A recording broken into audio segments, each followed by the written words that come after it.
oo maanta labadoo xadiis noo sheegi karo adigu adoo xabad aayad quraan aan ii sheegi karin aad maanta dhow waxa ku celceliyay fankii hoog buu ahaa ee soo baxay ilaa shaqo laga rabaa waa lagu soo xujeeyay saan dareemayo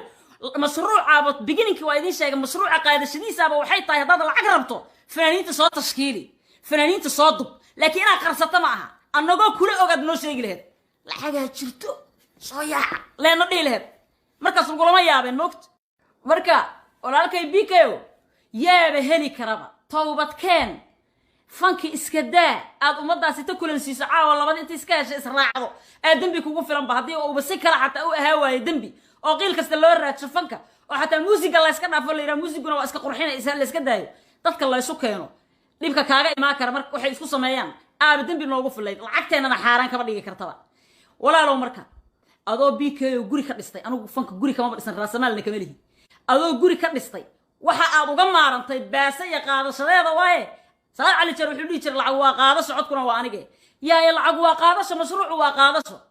fankuna waa iska dhaafid markaas hadduu mashruucu jiro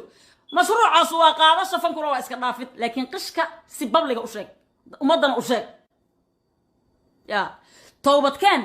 wada baaso cidda diidaysa anigu inay jirto uma malaynayaba fanaaniinta soomaalida oo dhan waa wada qaxanqax horay ka qaadayaan horay ka dafayaan horay just like that waid salaamay waa kabta xaaji waxaa iskale fariintan walaalkay maxamed bk fariin ayaad noo soo dirtay aniga iyo fanaaniin badan oo weliba anigu aan ugu horeeyo fanaaniin badan baad magacyadooda xustay marka waad ku daawaday si fiican aan maaragtay u dhageystay fariintaadii walaalkayo waxaa jirta arrin markaad fanka ka bixaysay ayaan hore markaad fanka bixaysay arrin waxaa jirta na soo gaartay oo fanaaniintu si hoose isugu sheegayeen laakiin aan weli adiga lagu weydiin qofkii ku weydiin lahayna waa aniga run ahaantii marka maadaama aadan hadda adiga aadan sida caadiga ahayd fanaaniinta ula soo xiriirin laakiin aad jeceshahay inaad shaashadaha iyo tvda ka soo hadasho waxaanba jeclaystayba oo igala sii fiicnaataba maadaama maanta aad soo hadashay inaan arrintii aan maqlay ee na soo gaartay inaan hadda si babliga kugu weydiiyo kor nagala socda bk ii gaarsiiya su-aashaas iyo arrintaas waxaa ka jira su-aasheeda babligan kugu weydiiyaha insha allah jawaabtaana kaa rabnaa adiga iyo abtigay axmed beef marka muhiimaddu waxay tahay wax walba adduunka waxaa fiican in daacad laga noqdo mashruuca hadduu jiro bko inaad tiraahid dar ilaahayaan fan uga baxay qaladay kugu tahay weliba anoo kugu taageerayo haddii dhaqaalahaas mashruucaas dhaqaaleed uu jiro inaad qaadato weliba anoo kugu taageerayo oo waxaan kugu taageerayana ay tahay inaan fanka soomaaliyeed faa'iido uusan lahayn oo dhaqaala laga samayno kulligeen anagoo fanaaniin aan wada qirayno inaad dhaqaalo uga baxdo iska daa fanaaniinta shacabka xataa kugu taageerayo laakiin inaad sheegto dhahdid aniga dhaqaale xumaan uga baxay fanka dhinacaanay iiga shidantay waa ii kala kacsan tahay mashruuc baana jira ee fanaaniinta soomaaliyeed oo mashruuc khayr ku jiro oo waxaa soo baxay aad fankina iska dhaafayso lacagti ma aragtay aad fan ku samayn lahaydna ayadii oo lagu siinaayo oo sadaqa ah aad helaysaa adoon dhibtoonoon haysini ka soo baxa inaad tidhaahay ahayd horto saas inaad tidhaaha saxsanayd marka muhiimaddu waxay tahay wax walba adduunka waxaa fiican in daacad laga noqdo mashruuca hadduu jiro bko inaad tiraahid dar ilaahayaan fan uga baxay qaladay kugu tahay weliba anoo kugu taageerayo haddii dhaqaalahaas mashruucaas dhaqaaleed uu jiro inaad qaadato weliba anoo kugu taageerayo oo waxaan kugu taageerayana ay tahay inaan fanka soomaaliyeed faa'iido uusan lahayn oo dhaqaala laga samayno kulligeen anagoo fanaaniin aan wada qirayno inaad dhaqaalo uga baxdo iska daa fanaaniinta shacabka xataa kugu taageerayo laakiin inaad sheegto dhahdid aniga dhaqaale xumaan uga baxay fanka dhinacaanay iiga shidantay waa ii kala kacsan tahay mashruuc baana jira ee fanaaniinta soomaaliyeed oo mashruuc khayr ku jiro oo waxaa soo baxay aad fankina iska dhaafayso lacagti ma aragtay aad fan ku samayn lahaydna ayadii oo lagu siinaayo oo sadaqa ah aad helaysaa adoon dhibtoonoon haysini ka soo baxa inaad tidhaahay ahayd horto saas inaad tidhaaha saxsanayd marka walaalkayo haddiise uusan mashruuc jirin bal arkayaa waxaa la yidhi maxaa la dhihi jiray waadha iyo hebelow maxaa kulansiiyey waa mahmaadaas waaweynka waaye ii saxa ciddi taqaanaa ii saxda adigu waxaa kulmiyey hebel iyo walba hebel maxaa kulmiyey bko mashruuca inuu jiro waxaa anigu uga sii shakiyey oo aan ku sii aaminay xoogaay calashaan tashkiilintaada saa'id waaye ama biifaaba roon oo soo daahdahayba oo dhowr sano ceelasha biyaha ku xaraysnaa oo wax barahayaba oo maanta labadoo xadiis noo sheegi karo adigu adoo xabad aayad quraan aan ii sheegi karin aad maanta dhow waxa ku celceliyay fanki hoog buu ahaa ee soo baxay ilaa shaqo laga rabaa waa lagu soo xujeeyay saan dareemayo mashruuca beginning waa idin sheegay mashruuca qaadashadiisa waxay tahay hadaad lacag rabto fanaaniinta soo tashkiili fanaaniinta soo dub laakiin inaad qarsato ma aha annagoo kula ogaad noo sheegi lahayd lacagaa jirto soo yaaca leena dhihi lahayd markaas lagulama yaabeen moogta marka walaalkay biko yaaba heli karaba towbadkeen fanki iska daa aad ummadaasi ta kulansiiso caawa labada inta iska heshay israacdo aad dambi kugu filan ba haddii uu si kala xataa u ahaa waayo dambi oo qiil kasta loo raadsho fanka oo xataa muusiga la iska dhaafo la yidhaha muusiguna waa iska qurxinaysa la iska daayo dadka la isu keeno dhibka kaaga imaan kara marka waxay isku sameeyaan aaba dambi noogu filayd lacagteennana xaaraan kama dhigi kartaba walaalow marka adoo biko guri ka dhistay anigu fanka guri kama dhisan raasamaalna kama lihi adoo guri ka dhistay waxa aad uga maarantay baasta iyo qaadashadeeda waaye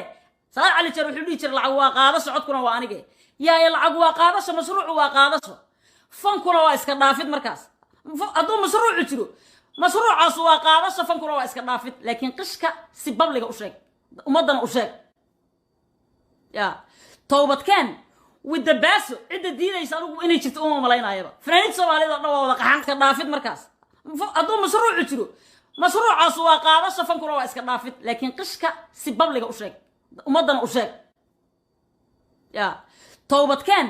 widabaaso cidda diidaysa anigu inay jirto uma malaynaayaba fanaaniinta soomaalida dhan waa wada qaxan horay ka qaadayan horay ka dafayan horay just like that oo maanta labadoo xadiis noo sheegi karo adigu adoo xabad aayad quraan aan ii sheegi karin aad maanta dhow waxa ku celceliyay fanki hoog buu ahaa ee soo baxay ilaa shaqo laga rabaa waa lagu soo xujeeyay saan dareemayo mashruuca beginning waa idin sheegay mashruuca qaadashadiisa waxay tahay hadaad lacag rabto fanaaniinta soo tashkiili fanaaniinta soo dub laakiin inaad qarsato ma aha annagoo kula ogaad noo sheegi lahayd lacagaa jirto soo yaaca leena dhihi lahayd markaas lagulama yaabeen moogta marka walaalkay biko yaaba heli karaba towbadkeen fanki iska daa aad ummadaasi ta kulansiiso caawa labada inta iska heshay israacdo aad dambi kugu filan ba haddii uu si kala xataa u ahaa waayo dambi oo qiil kasta loo raadsho fanka oo xataa muusiga la iska dhaafo la yidhaha muusiguna waa iska qurxinaysa la iska daayo dadka la isu keeno dhibka kaaga imaan kara marka waxay isku sameeyaan aaba dambi noogu filayd lacagteennana xaaraan kama dhigi kartaba walaalow marka adoo biko guri ka dhistay anigu fanka guri kama dhisan raasamaalna kama lihi adoo guri ka dhistay waxa aad uga maarantay baasta iyo qaadashadeeda waaye salaad cali jar wuxuu dhihi jiray lacag waa qaadasho codkuna waa anige yaa lacag waa qaadasho mashruucu waa qaadasho fankuna waa iska dhaafid markaas hadduu mashruucu jiro mashruucaas waa qaadasho fankuna waa iska dhaafid laakiin qishka si babliga u sheeg ummadana u sheeg ya towbadkeen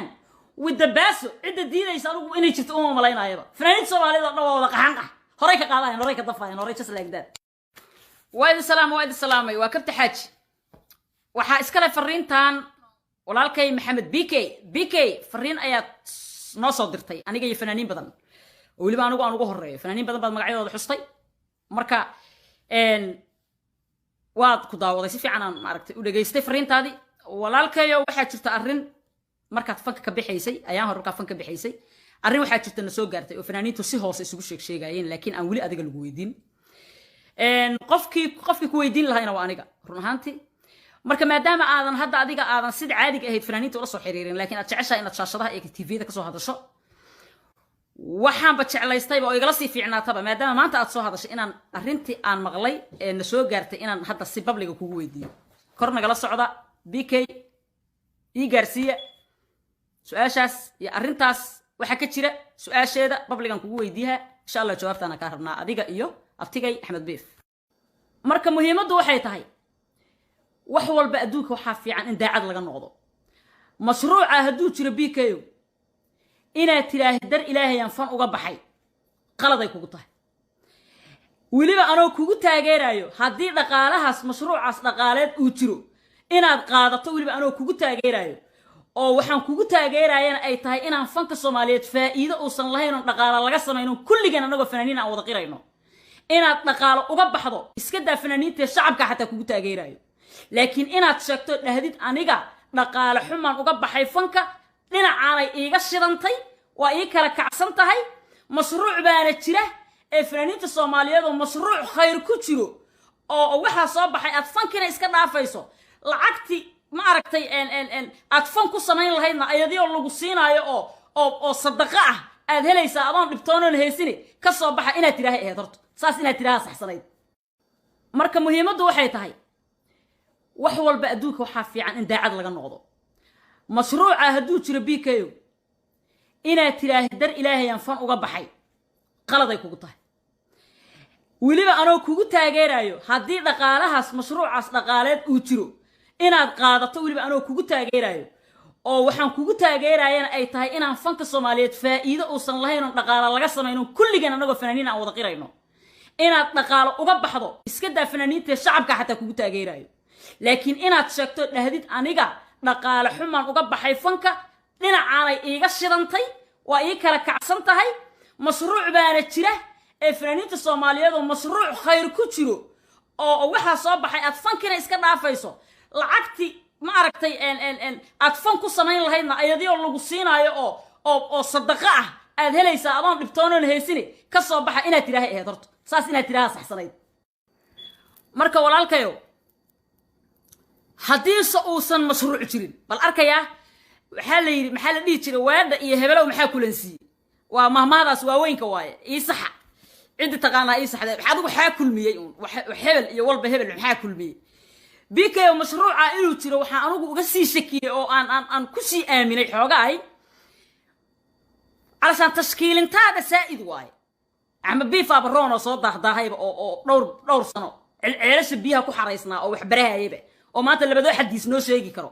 adigu adoo xabad aayad quraan aan ii sheegi karin aad maanta waxay ku cilciliyay fanka hoog buu ahaay soo baxay ilaa shaqo laga rabaa waa lagu soo xujeeyay saan dareemayo mashruuca bad beginning waa idin sheegay mashruuca qaadashadiisa waxay tahay hadda lacag rabto fanaaniinta soo tashkiili fanaaniinta soo dub laakiin aan qarsato ma aha annagoo kula ogaad noo sheegi lahayd lacagaa jirto soo yaaca leena dhihi lahayd markaas lagulama yaabeen moogta marka walaalkay bikayo yaaba heli karaba towbadkeen fanki iska daa aad ummadaasi ta kulansiiso caawa labada inta iska heshay israacdo aad dambi kugu filan ba haddii uu basi kala xataa u ahaa waaye dambi oo qiil kasta loo raadsho fanka oo xataa muusiga la iska dhaafo la yiraahdo muusiguna waa iska qurxinaysa la iska daayo dadka la isu keeno dhibka kaaga imaan kara marka waxay isku sameeyaan aad dambi noogu filayd lacagteena xaaraan kaba dhigi kartaba walaalow marka adoo bikayo guri ka dhistay anigu fanka guri kama dhisan raasamaalna kama lihi adoo guri ka dhistay waxa aad uga maarantay baasa iyo qaadashadeeda waaye salaad cali jar wuxuu dhigi jiray lacag waa qaadasho codkuna waa anige yaa lacag waa qaadasho mashruucu waa qaadasho fankuna waa iska dhaafid markaas adoo mashruucu jiro mashruucaas waa qaadasho fankuna waa iska dhaafid laakiin qishka si babliga u sheeg ummadana u sheeg ya towbadkeen